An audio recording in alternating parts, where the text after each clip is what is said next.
ప్రేమ. అది 2 నిమిషాలు వీడియోలోనో, లేకపోతే 2 నిమిషాల మాటలో ఎక్స్‌ప్లెయిన్ చేయలేనిదనమాట.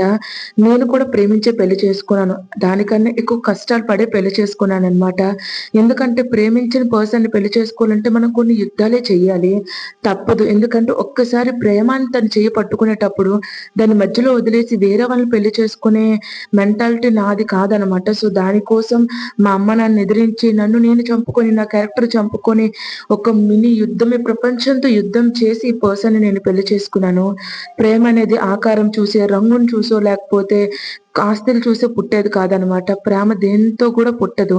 ప్రేమనేది 2 మనసులకు సంబంధించిన విషయం. సో, తను లావుగుంది, తిను సన్నంగున్నాడనేది మ్యాటర్ కాదు.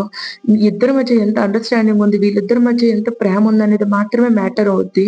సో, అలాగే ఎన్నో గొడవలు ఎదుర్కొని, ఇద్దరు కుటుంబాలతో యుద్ధం చేసి, ఇద్దరం కూడా 100% ఎఫర్ట్స్ పెట్టిన తర్వాత మాత్రమే పెళ్లి వరకు వెళ్ళామనమాట. సో, నేను ముందే నిర్ణయించుకున్నాను. ఎన్ని కష్టాలు పడినా సరే తిన కోసం ఏం చేసినా తక్కువే అని. మా నాన్నతో గొడవ పడ్డాను. మా నాన్న ఎక్కువ, తినెక్కువ అని చెప్పుకునేటప్పుడు నేను ఎవ్వరిని నిర్ణయించుకోలేని సిట్యుయేషన్. మా నాన్న అంటే అంత ఇష్టం. కానీ తన కోసం మా నాన్నతో యుద్ధం చేశాను. ఎన్నో కష్టాలు పడి, ఎన్నో గొడవలు పడి, నన్ను నేను చంపుకొని, నేను ఏడ్చిన రోజులు ఒక 3 సంవత్సరాల నుంచి ఏడుస్తూ లాస్ట్‌గా డిసెంబర్ 7, 2024లో మా పెళ్లి జరిగిందనమాట. సో, ఈ పెళ్లి జరగడానికి నేనే కాదు నా హస్బెండ్ కూడా ఎఫర్ట్స్ పెట్టడం వల్లనే జరిగింది. నిజమే. పెళ్లిలో కొంతమంది సక్సెస్ అవుతారు. కొంతమంది సక్సెస్ అవ్వరు.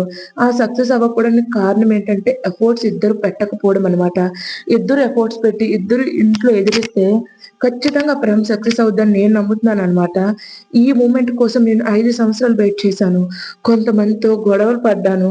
ఎన్నో అవమానాలు ఎదుర్కొన్నాను. ఈ పర్సన్ నీకు కరెక్ట్ కాదని తనకి ఎంతోమంది చెప్పినా సరే తను ఏ రోజు నా చెయ్యి వదలకుండా నాతో ఉన్నారన్నమాట. సో, అందుకే ప్రేమించిన వాళ్ళు పెళ్లి చేసుకోవడానికి ఎన్ని కష్టాలు పడినా తప్పులేదు. సో, మా ఈ ప్రేమ జర్నీని ఎవరైనా ఏ టైటిల్ పెడతారంటే, ఇద్దరు సైనికుల ప్రేమ కథని పెడతాను.